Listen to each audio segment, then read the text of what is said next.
correctly, you're kind of getting a pain that is underneath your kneecap. It sounds like it, as opposed to being below it or above it or sort of inside the joint. And it sounds for sure like it's not a pinching pain that really grabs you and gives you a jolt. So what I think is happening is that your kneecap is kind of getting forced onto sort of the knuckles of your thigh bone. It's getting compressed and squished and irritated in those positions.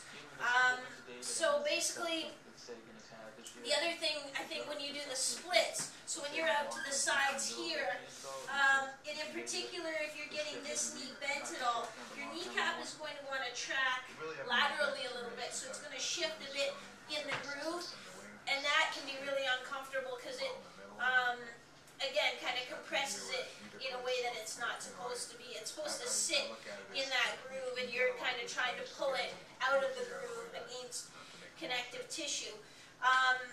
Now it's kind of a good, it's not a good thing, but if you are unstable in that kneecap, because the kneecap can sublux out, but I think if you were unstable in that respect, you probably would have done so, but still we want to minimize that.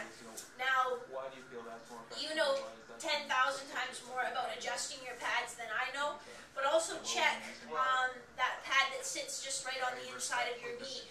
Check the depth of that, the height of that, because also if you're in those splits, and again, if that knee's coming down a bit and that pad is too narrow, it's going to put you into more of this kind of position, which is going to put more lateral stress on that kneecap, and again, make it compress a little bit more. In terms of the stretching, you said you're stretching every day. The big ones that you need to include for that kneecap are your hip flexor here, your hip flexor here, just your standing quadricep, your hamstring, like the ones we do with the strap hamstring, but then also coming across your body a little bit. That's in your program. That's important. I would make sure that you're doing every day your clamshell, this one, where you come up a little bit without rolling your hips back. I would do like 15 to 30 of those on each side, nice and slowly. When you do your split squats with your toe at the wall, you know, again, I'm sure you're doing this right, but make sure that knee's pointing straight ahead, so it should be in line with your second toe. It shouldn't be here.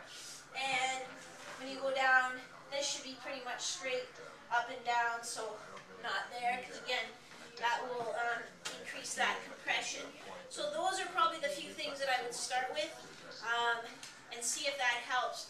Now, if those are all things that you've been doing kind of every day, then let me know, and I'll try to think of some other ideas for you, but that's what comes to mind to start with. So let me know if that helps out. Thanks, Connor. Have a great day.